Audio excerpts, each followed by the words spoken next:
आजकल यूजीसी का एक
जनरल कैटेगरी के लोग ही एससी, एसटी, ओबीसी छात्रों के साथ करते हैं। सवाल उठता है कि अगर किसी जनरल कैटेगरी के छात्र के साथ भेदभाव हो तो उसके लिए क्या प्रोटेक्शन है। दूसरी बड़ी बात, भेदभाव या डिस्क्रिमिनेशन की परिभाषा क्या है, बहुत अस्पष्ट है, साफ नहीं है। मतलब अगर किसी को बस महसूस हो कि उसके साथ बुरा हुआ तो क्या वो भी इसमें आ जाएगा। यही डर है कि इसका गलत इस्तेमाल करके किसी छात्र का करियर बर्बाद किया जा सकता है। और इस डर को ये लाइन बिल्कुल अच्छे से समझाती है। ये नियम कैंपस में छात्रों को एक दूसरे के खिलाफ खड़ा कर देगा और गुटबंदी को बढ़ावा देगा। मतलब चिंता इस बात की है कि जो दोस्त साथ में कैंटीन में चाय पीते थे, लाइब्रेरी में पढ़ते थे, कहीं ये कानून उनके बीच एक दीवार न खड़ी कर दे। कैंपस का माहौल दोस्ती वाला न रहकर लड़ाई वाला न बन जाए। तो बातें तो बहुत हो गई, लेकिन अब आते हैं असली चीज पर। अगर कोई इस नियम को तोड़ता है तो होगा क्या? और मैं बता दूं, इसके अंजाम बहुत सीरियस हैं। सिर्फ उस इंसान के लिए नहीं जो गलती करेगा, बल्कि पूरे के पूरे कॉलेज या यूनिवर्सिटी के लिए भी। प्रोसेस को काफी सिंपल और फास्ट रखा गया है। देखिए, पहला स्टेप, शिकायत फाइल करना। इसके लिए एक रजिस्टर होगा या फिर एक 24 घंटे ऑनलाइन पोर्टल, कहीं से भी कभी भी। स्टेप 2, जैसे ही शिकायत आएगी 24 घंटे के अंदर एक एंटी डिस्क्रिमिनेशन कमेटी बनानी है। और तीसरा स्टेप, इस कमेटी को 7 से 15 दिन के अंदर अंदर पूरी जांच करके अपना फैसला सुनाना होगा। मतलब मामला लटकेगा नहीं, तेजी से एक्शन होगा। अब बात करते हैं सजा की। अगर कोई छात्र या स्टाफ मेंबर दोषी पाया जाता है तो क्या हो सकता है? सुनिए, उसे सस्पेंड किया जा सकता है, कॉलेज से हमेशा के लिए निकाला जा सकता है, उसकी डिग्री या सर्टिफिकेट रोका जा सकता है, फाइन लग सकता है। अगर स्टाफ है तो प्रमोशन रोक सकता है। और अगर मामला ज्यादा गंभीर है तो SC/ST एक्ट के तहत पुलिस केस भी हो सकता है। मतलब ये कोई छोटा मोटा मामला नहीं है। और सजा सिर्फ व्यक्ति तक सीमित नहीं है। अगर कॉलेज ने लापरवाही की तो कॉलेज पर भी गाज गिरेगी। कैसे?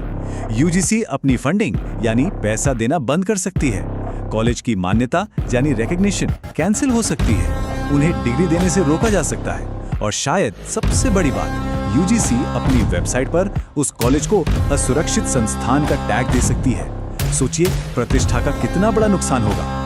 अच्छा, अब तक हमने बात की कानून की, उसके फायदे और नुकसान की, लेकिन इस पूरी कहानी में एक और एंगल है, एक पॉलिटिकल एंगल।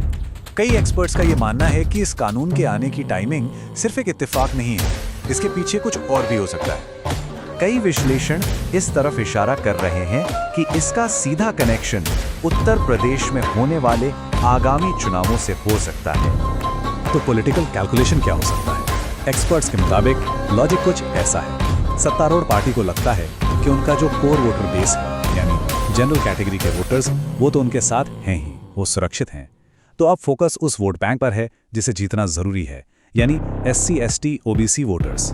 तो ये कानून उन्हें अपनी तरफ लाने की एक कोशिश, एक स्ट्रैटेजी हो सकती है।